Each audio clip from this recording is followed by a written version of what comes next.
All right, first of all, I would like to thank everybody who has been watching my videos and following my journey here, discovering Bardsung.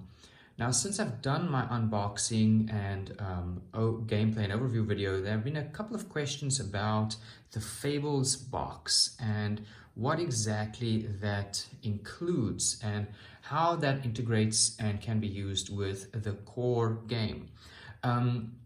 First of all, the Fables are the stretch goals, as some people have pointed out in my unboxing, and that's correct.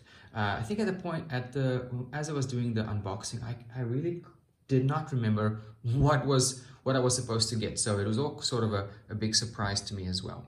But anyway, it's correct. Fables is everything that was supposed to come in the stretch goals, all packaged together, but with a couple of surprises. So I'm gonna go ahead and open this up again, and we're gonna try and dig into this today, and hopefully have you guys get a better understanding of what you might be missing out if you are going to wait for Bardsung at retail, and whether or not it is worth it trying to track down this on the secondhand market, or maybe buying somebody else's Kickstarter pledge or whatever. So the most important part is this adventure book, which I will get into in a second, but let's have a second look at the components here now that I have a bit of a better understanding. So of course the yellow orangey characters here are the heroes, and there are 1, 2, 3, 4, 5, 6, 7, 8 new heroes to choose from. Then there are a bunch of sort of common enemies that you find in the core box too, and a couple of new and special monsters and bosses that come in here. So I'll just grab this out a little bit so we can have a second look at this. Forgive the glare, this light is not in the greatest spot here. And I'll go over who these ones are in a second. And then here a bunch more of the bosses and monsters and wandering monsters. You can see there's a hole here, and that is the wolf pack that I have decided to integrate into my current campaign as a wandering monster, which I will come back in a second. So let's just put this down for a moment again. Oh, of course, cards, which I'll get into in a second. Okay, so let's grab this Fables book again. Let's start looking at this first. Now, of course, to start, got some great art. Here it shows you the 8 new heroes. They are, of course, the Demon Blade, which seems to be a fan favorite. People have been looking forward to and asking a lot about her. Fate Song, which looks like a bard. Fire Soul, Forge Warden, which has a little bit of a special story. Glade Strider, which I just love. I mean, the Centaur, come on, what's not to love? Pathseeker, Skull Spitter, has a huge axe, and then Swift Claw. Looking at all these ones, this Pathseeker is the only sort of archer, sort of ranged enemy, other than the other magic users. It's the only one that has a bow and arrow, which I thought is kind of interesting. Usually you'll have these sort of ranged heroes in a core box, but this one is in this stretch goal. And of course this one shows a commemorative coin, and my coin is over here, something I'd shown in the unboxing. So enemies, what are these enemies? Basilisk, Blitzer, Cloaker, Effervescent Ooze, Goblin Thief, Grail, Predator, Wolfpack, Blood Axe, Cave Shark, definitely a favorite here, Forsaken, Last Vanguard, Oni, and Scourge. And that is all the ones you would find in this box, and the only ones that are not listed here are the common enemies, the brigands, and I think there is a reaver or whatever, some of them that are also in the core box. There's just a couple of extra enemies here. I'm not sure why they gave us more, but anyway, so let's go over this rules section so we can better understand how this is used. Okay, here are the cards. So actually, let's look at this then. Of course, you got Bardsung hero profile cards, initiative cards, which you need, enemy cards, wandering monster cards, mini boss cards, boss profile cards, boss initiative cards. These are separate. The boss initiative cards and the boss profile cards are a separate thing because of how boss battles work. The boss initiative cards or profile cards don't go on the initiative track, their attacks go. Anyway, that's another discussion about bosses for later. Aspect battle cards, aspect challenge cards, encounter cards, narrative cards, and a couple of treasure cards, which I want to actually try and add this to my core game. Anyway, so this one says at the top here, Fables adds new elements to specific areas of the Ancient Forge, enhancing your experience. If your journey is underway already, don't worry, you'll be fine to carry on without restarting and simply add these elements as you go. That's an important question that I've had people ask me, can you add this to your current campaign? And so the answer is right there. So here it says additional cards. This expansion includes several new cards which should be kept separate from those in the core game until instructed otherwise. Additional heroes. This expansion includes models, profile, initiative cards, ability cards, and 8 new heroes. At the start of the campaign, players can choose to play one of these heroes instead of a hero included in the core game. Regardless of whether a hero is taking part in the campaign or not, add their path ability cards to the other ability cards from the core game, so the heroes can purchase them during the maintenance phase. If you have already started the campaign but really want to switch to another hero now that you have this expansion, count up all the XP your hero has earned so far and then choose a new hero, spending the same amount of XP on leveling up before switching heroes. Remember to check that the other players don't mind. Okay, we're gonna get back to that when we go look at the cards and in the box. Chain attack. So here's a new sort of effect, a new sort of ability that's special and unique to this box, and this is called chain attacks. Chain attacks are a new type of attack introduced in this expansion, representing the hero making a flurry of rapid blows. Unlike a normal ability, a chain attack can be made up to twice per turn. In addition, after resolving a chain attack that hit an enemy, a hero can spend fate to immediately make the same or another chain attack as a free action. That's pretty cool and sounds really powerful. Now here is a story about the Forge Warden. So basically what this means, I'm not going to read it all, but basically what this means, Forge Warden is supposed to be sort of an enemy that you face in the campaign at some point, and then after defeated, he actually becomes available to be played as one of the heroes. However, they said here during their testing, they found that the Forge Warden was such a fun and interesting character to play that a lot of the feedback they got is that players wanted to have the Forge Warden as as a starting hero, and so they did include his narrative parts in the story. So if you want to include him, you can go ahead and read that and sort of get a backstory of the Forge Warden if you want to use him from the start. Now, after this, it tells you these wandering monsters and mini bosses and mini bosses. Now here's something interesting. These ones you can sort of add to your current campaign, and this one says depending on which chapter you are able, if you want to, add in some of these wandering monsters to your list of wandering monsters. Now the wandering monsters come out when the echo reaches an area that the heroes share. So that's the echo token that sort of moves. Where it is? That's this echo token sort of moves and chases the heroes along. And so these, you can add this to add a bit of variety to that. And it also tells you in which chapters they can come out. So the Goblin Thief can come out in chapter 2, 5, 6, and 9. The Wolfpack chapters 1, 3, 4, and 7. And since I am playing chapter 4 at the moment, I have added the Wolfpack to my current crop of Wandering Monster cards. Then there's the Predator one. I really like this Forge, like the Forge Warden. This is a Forge Mage or Construct robot.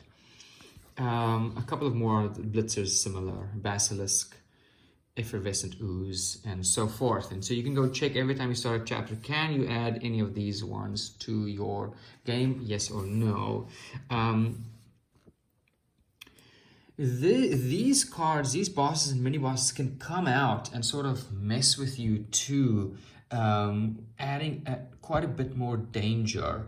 And also these list the chapters that you have to go and look at. So if I'll have to come and check this book every so often to remember, can I add these cards to my challenge deck? So these ones you'll shuffle into like a B139. This will be a battle card. So once I see, once I draw a room with a battle card, I can draw it, and it's possible that one of these bosses, many bosses, could come out as a challenge, sort of as exploring, which is pretty cool and actually quite exciting. And I'm definitely going to be doing that, adding a nice little surprise and mini boss jumping out on you when you least expect it. Okay, so after this, the book is sort of divided into a couple of different sort of play modes. A new kind of encounter that is explained here is called a narrative encounter. And this narrative encounter, these narrative encounters sort of have a setup of tiles with cards, like a preset. So once you start this narrative encounter, and this one, the first one is called the Last Vanguard's Vigil. You will set up these tiles in a specific order and put these cards on here that's in the box. And they are only used, these LAS4, LAS3 are only used in this specific encounter. This is one-shot, story-driven encounter. These might be really good to play as a one-shot with a friend, or if you are looking for something a little more story-driven, maybe something a little bit more directed, and these are a great way to do that. And there are a few of them. So I got one, Last Vigil, the Isle of Dead, the Soul Storm, Paladin's Last Crusade, the Forsaken. So not a lot, but you know, a couple of extra one-shots that you can sort of play as a change from the norm. I'm going to assume these don't have a ton of replay value unless there are some outcomes that could change. Yeah, so pretty interesting. Then there is another section here called the Adventures section, which are one-shot or shorter campaigns that are basically like chapters in the main storybook, but they're standalone chapters. So normally a chapter like this would form part of the main campaign. These are standalone chapters called, what are they called? Adventures? Just sort of single adventures. Well, let's look over here. It says, this section includes the adventures written by Bardsung, Legends of the Ancient Forge's guest designers. Each of these adventures works just like a chapter in the main game, with the exception that each is a standalone experience and not played as part of a sequence. Each adventure has suggested hero levels to ensure the heroes are ready for challenges ahead. When preparing to play one of these adventures, players should choose a hero, then level up as shown before setting up the first encounter. Best of luck. Remember, these adventures don't directly fit into the world or narrative of Bardsung, Legend of the Ancient Fords at all, so anything can happen. So that is both good and bad. It doesn't form part of your main campaign, but they can sort of get creative with the guest writers could sort of get creative with what they want to put in here. So, and there are quite a number of them. Sorry, I'm fumbling over words. With a couple of notable guest designers here, Livingston. You'll see a couple of surprising names here. I don't really recognize all of them, but there are a couple of ones that I found surprising, especially I found Matthew Mercer from Critical Role, pretty cool. Some of these are huge, pretty nasty long ones. The Lair of the Cave Shark, oh yes. Black Frost Passage, Enter the Web, Ebon Orb of Narhul by Luke Gygax. Okay. The Ebon Orb of Narhul lower levels. Okay. And then these are encounters, boss encounters coming out after that, which I don't want to give away too much.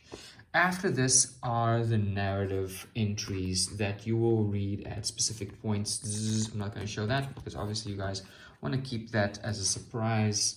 But these you will read once you get to specific points here and on specific nodes as you reach these entries on the these encounters. And that is it. In the back, it has a campaign tracker, just like the main adventure book, and some spaces for notes again. So that is that. So I'm going to put this Fables book to the side and try and not bump my camera again. Let's take these out for one last moment. I want to quickly get into these cards. Again, great opportunity to take out Cave Shark. Such a great model. Love it, love it. Okay. One I want to highlight is this stack of mini cards. Now, if you've seen my overview and playthrough video, you know these are sort of what form the characters. And oh boy, for each of the 8 characters, all of their abilities. And there are a lot. For each of the heroes, they have a whole stack of hero abilities, and also their starting weapons, and also upgraded weapons. Look at that Dragonfire Staff. That looks awesome. Heartfire. Look at that. That's cool. Super cool. I want to show you guys Demon Blades once, because that's Soul Reaper, Demon's Spite. Look at that. Level 3, that looks crazy. Demon Blades attacks have range 1, adding a d6 and a d12. Use intelligence, I think. And there are like fire. Demon Blade can flip this card at the start of a turn. Pretty crazy. So, if you are wondering if this is worth picking up, I would say based on how many extra ability cards are here, because remember, in Bardsung you can multi-class. You can purchase these with any of your starting heroes and add that to their abilities, stack of abilities. That is quite a bit of extra variability, and that's pretty huge. The weapons not so much, because they are gonna go with the specific heroes. But even if you are not playing with any of the expansion, any of the Fables box heroes, there's a lot of content in here. Now let's go look at these. These you will know, as we have talked about these are going to be the Wandering Monster cards. Now I had added, whoops, bump the camera. I had added the Wolfpack card already to my Wandering Monster deck there, because that's going to be the next chapter I'm playing. And then there are, of course, the Wandering Monster cards that you're going to be adding here. Mini boss cards are going to come out here. Oh, some of the more common enemies. Mini boss cards, boss cards, and their initiative cards, and the stuff that they do. So these are all enemy and mini boss cards. Over here, I'm not going to open these because these are narrative cards. These are ones you're going to be reading as you're, if it, some of the narrative text is in the adventure book, some are going to be on these cards that you draw. Not exactly sure why it's split, but I guess I'll find out. Then over here are, of course, the extra hero initiative cards that are going to be placed on the initiative track. There's Forge Warden, Fighter Soul, Glade Strider, Skull Splitter. Of course, great references if you are painting as well. So you can be grabbing these cards if you're going to be painting the minis. Path Seeker with this fantastic mustache. Demon Blade, so cool. I'm not sure about these animal companions, but they are cute. Look at that. That is pretty cool. Sonia, this cat, I love it. That is cute as hell. My daughter will love this. And of course, these are going to be the cards, the character cards placed on your character dashboard. And then after that, what are these other ones? Oh, okay, of course, here are more, here are the cards that you're going to be placed during those narrative encounters, those set, what are they called?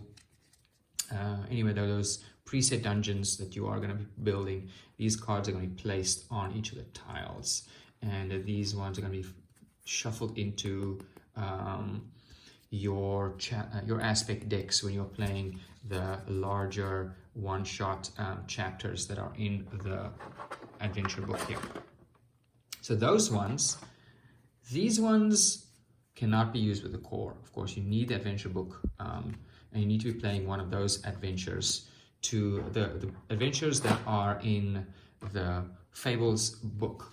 But this right here, characters, all their abilities, and these wandering monsters can all be used in your core game from the get-go. Of course, the wandering monsters depends on, specific chapter you're playing, but they can make an appearance. So, as I pack this up, the question is it worth going out, finding this Fables box? And that is sort of hard to say at the moment. I know that's a cop-out answer, but I'm going to assume that the price for these things on the secondhand market is going to be pretty high.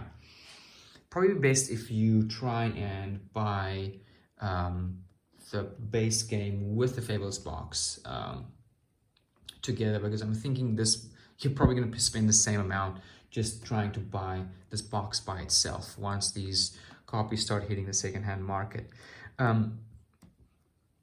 But I would say that for the heroes that you can use in the campaign and all their ability cards and the wandering monsters, that adds quite a bit of variability and sort of extra options for you to start.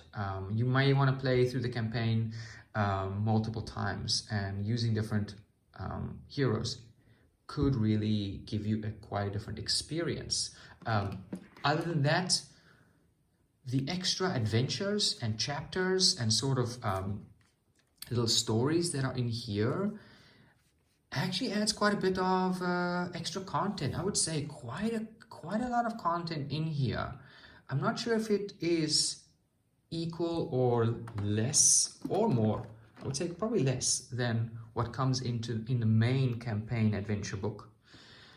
But if you're interested in playing one-shots, this is a perfect one. If you got maybe a weekend, or you're trying to get your friends interested in this game, you'll be like, well, let's not start the whole campaign, let's play a single chapter of this game, and you don't want to start the campaign, you just want to play a standalone chapter, you can use one of those adventures that are in here, or play a more directed, story-driven one-shot, and then you can always use one of those few, I think 5 of these, what are they called? narrative encounters. So yeah, if that sounds like something you're interested in, which it should, I would say try and get this box. I wouldn't say go spend an arm and a leg for it, but if you are able to find this Fables box, it is surely going to add a lot of variety and a lot of options for you to use in your base game. Anyway, I hope that was useful and helpful to you guys, and thanks again for checking out the video and for coming back to my ramblings here. Hope you guys are having a fantastic week, and I hope to see you guys again soon. Bye-bye.